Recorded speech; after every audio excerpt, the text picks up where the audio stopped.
सुना हुकूमत किसको कहते हैं। हजरत उमर गुजर रहे, फजर की नमाज के बाद 2 गलियां रह गई हैं, आज पूरा नहीं हो सका आपका दौरा। एक छप्पर है छोटा सा, बूढ़ी अम्मा बैठी है, उमर फारूक गुजरने लगे, बूढ़ी को परेशान देखा, अम्मा जी इजाजत हो तो अंदर आ जाऊं। बूढ़ी कहने लगी चल दौड़ जा, अपना काम कर, क्यों इजाजत दूं? तेरी मेहरबानी अम्मा, आने दो। क्या दौड़ जा? तेरी मेहरबानी अम्मा, गुजारिश है, चलो आ जाओ। अंदर आ गए उमर फारूक। अम्मा क्या परेशानी है, क्या बात? अम्मा कहने लगी खामद इंतकाल कर गया, औलाद अल्लाह ने दी कोई नहीं, मैं गरीब हूँ, 3 दिन से रोटी नहीं खाई, 25 दिनार का कर्जा चढ़ गया है, मुझे उमर फारूक से बड़ी शिकायत है। उसने मेरा हाल ही नहीं पूछा। कहने लगे शिकवा है, उमर आया ही नहीं।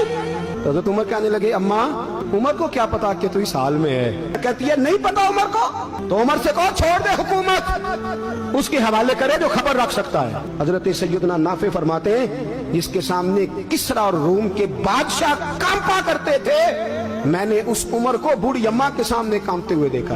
राशादारी है उमर फारूक का। दौड़े गए, 25 दिनार लाए, राशन रख के लाए, रोटियां पकाई, बूढ़ी अम्मा को खिलाई। कहने लगे अम्मा 25 दिनार ले ले और चल, गलती हो गई, उमर को माफ कर दे।